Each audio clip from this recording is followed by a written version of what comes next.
ಗುಬ್ಬಿ ತಾಲೂಕಿನ ಪ್ರಭುವನಹಳ್ಳಿಯಲ್ಲಿ ಕನಕದಾಸರ ಪುತ್ಥಳಿ ಅನಾವರಣ ಕಾರ್ಯಕ್ರಮ ಶ್ರೀ ಬಿಂದು ಶೇಖರ ಒಡೆಯರ್ ಹಾಗೂ ಗುಬ್ಬಿ ಶಾಸಕ ಎಸ್ಆರ್ ಶ್ರೀನಿವಾಸ್ ಉದ್ಘಾಟನೆ ಮಾಡಿದರು. ನಂತರ ಮಾತನಾಡಿದ ಶಾಸಕ ಎಸ್ಆರ್ ಶ್ರೀನಿವಾಸ್ ರವರು ಪ್ರಭುವನಹಳ್ಳಿ ಜನರು ಮೊನ್ನೆಯಷ್ಟೇ ಕಟ್ಟಡ ಕಟ್ಟಲು ಶುರು ಮಾಡಿದ್ರು. ಇಷ್ಟು ಬೇಗ ಕನಕದಾಸರ ಪುತ್ಥಳಿ ಅನಾವರಣ ಮಾಡುತ್ತಾರೆ ಅಂದುಕೊಂಡಿರಲಿಲ್ಲ ಎಂದರು. ಬೇಡಿಕೆ ಗುರು ಭವನ ಮಾಡಬೇಕೆಂದು ಕೇಳಿಕೊಂಡಿದ್ದಾರೆ. ನಾನು ಅವರ ಬೇಡಿಕೆಯನ್ನ ಈಡೇರಿಸುತ್ತೇನೆ ಎಂದರು. ಈ ಸಂದರ್ಭದಲ್ಲಿ ಬೀರೇಶ್, ಬಸವರಾಜ್, ರಮೇಶ್, ರಂಗನಾಥ್ ಮುಂತಾದ ಗಣ್ಯರು ಹಾಜರಿದ್ದರು. ವರದಿ ಸತೀಶ್, ಶ್ರೀ ಟಿವಿ, ಗುಬ್ಬಿ. ವಿಶೇಷವಾಗಿ ಇವತ್ತು ಕನಕದಾಸರ ಬಗ್ಗೆ ಈ ಮಾಲಿಂಗಪ್ಪನವರೆಲ್ಲ ವಿಚಾರಗಳನ್ನ ಪ್ರಸ್ತಾಪ ಮಾಡಿದ್ದಾರೆ. ಕನಕದಾಸರು ಇವತ್ತು ನಾವು ವಿಚಾರಗಳನ್ನ ಪ್ರಸ್ತಾಪ ಮಾಡ್ತಾ ಇದ್ದೀವಿ. ಇವತ್ತು ಈ ಒಂದು ವ್ಯವಸ್ಥೆ ಒಳಗೆ ಮೇಲು ಕೀಳು ಜಾತಿಗಳನ್ನೆಲ್ಲ ನೋಡ್ತಾ ಇರ್ತಕ್ಕಂಥದ್ದನ್ನ ಕಾಣ್ತಾ ಇದ್ದೀವಿ.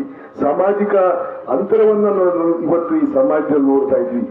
ಬಹುಶಃ ಇವತ್ತು ನಾವು 21ನೇ ಶತಮಾನದಲ್ಲಿ, ಆ ಶತಮಾನದಲ್ಲೇ ಕನಕದಾಸರ 5ನೇ ಶತಮಾನ, 15ನೇ ಶತಮಾನ, 15ನೇ ಶತಮಾನದಲ್ಲಿದ್ದೇ ಕನಕದಾಸರು ಇವೆಲ್ಲವನ್ನು ಕೂಡ ಅನುಭವಿಸಿರ್ತಕ್ಕಂಥವ್ರು, ನೋಡಿರ್ತಕ್ಕಂಥವ್ರು, ಇದರ ವಿರುದ್ಧ ದಣಿಯಿರ್ತಕ್ಕಂಥ ಕೆಲಸವನ್ನ ನಿರಂತರವಾಗಿ ಅವತ್ತೇ ಮಾಡಿರ್ತಕ್ಕಂಥವ್ರು.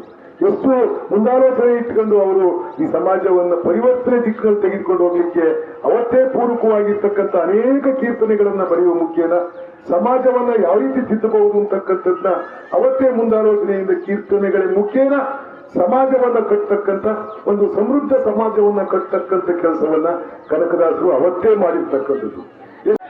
ಅಲ್ಲಿ ಕಾರ್ಪೊರೇಟರ್ ಆಗೋರು ಇಲ್ಲ, ಗ್ರಾಮಾಂತರಕ್ಕೆ MLA ಆಗೋರು ಗುಬ್ಬಿ ಸಿಕ್ತಿಲ್ಲ ಏನಾಗುತ್ತೆ. ನಾವು ಅವ್ರ ಶಟ್ಲ್ ಆಡ್ತಾ ಇದ್ದೋ, ಕ್ರಿಕೆಟ್ ಆಡ್ತಾ ಇದ್ದೋ, ಅದು ನಮ್ಮ ಸೀನಿಯರು. ಹಾಗಾಗಿ ನಾನು ಈ ಮಾತನ್ನ ಹೇಳಿದೆ.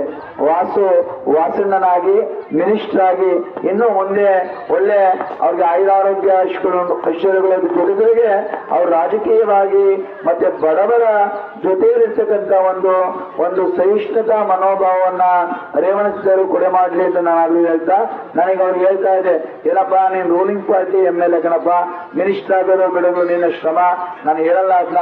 ಆದ್ರೆ ಎಲ್ಲ ಊರಿನ ರಸ್ತೆಗಳನ್ನ ನೀನು ಸರಿ ಮಾಡಬೇಕು, ಎಲ್ಲ ಗ್ರಾಮಗಳ ಶಾಲೆಗಳನ್ನ ಸರಿ ಮಾಡಬೇಕು, ಮೂಲಭೂತ ಸೌಕರ್ಯಗಳನ್ನ ಕೊಡಬೇಕು. ನಿನ್ಗೆ ಓಟ್ ಹಾಕ್ತಾನೆ ಇರ್ಲಿ ಅಂತ ಹೇಳಿದ್ದೇನೆ. ಯಾಕೆಂದ್ರೆ ಈ ನಮ್ಮ ದೇಶದಲ್ಲಿ ಬಹುಪಕ್ಷ ಪದ್ಧತಿ ಇರೋದ್ರಿಂದ ನಾವು 50% ಅಂಡ್ ಎಬೋ ಓಟ್ ಕಾಣಕ್ಕಾಗಲ್ಲ. ಜನ ಜಾಸ್ತಿ ನಿಂತ್ಕೊಂತಾರೆ. ನಾವು ಗೆಲ್ಲೋದ್ಕಿಂತ ನಮ್ಮನ್ನು ಅನುಸರಿಸಿರ್ತಕ್ಕಂಥ ವೋಟರ್ಸ್ಗಿಂತ ನಮ್ಮನ್ನು ವಿರೋಧ ಮಾಡುವ ಜಾಸ್ತಿ ಇರ್ತಾರೆ. ಇಟ್ ವಿ ಕಾಲ್ ಅಂಡ್ ಬಹುಪಕ್ಷ ಪದ್ಧತಿ. ಅಂದ್ರೆ ಒಬ್ರು ಇಬ್ರೇ ಅಮೆರಿಕದಲ್ಲಿ ಹಂಗಾಗಲ್ಲ. ಎರಡೇ ಪಾರ್ಟಿ ಇಬ್ರೇ ನಿಲ್ತಾರೆ. ಯಾರು 50%ಗಿಂತ 100 ಜನ ಇದ್ರೆ 51-55 ಜನ ಯಾರು ಬೆಂಬಲಿಸ್ತಾರೆ ಅವ್ರು ಮಾತ್ರ ಗೆಲ್ತಾರೆ. 46-48 ಜನ ಬೆಂಬಲಿಸರು ಸೋಲ್ತಾರೆ. ಇಲ್ಲಿ ಬಹುಪಕ್ಷೀಯ ಪದ್ಧತಿ ಇರೋದ್ರಿಂದ ಇಲ್ಲಿ ಸಂಖ್ಯಾಧಾರವಾಗಿ ಗೆಲುವಿರುತ್ತೆ.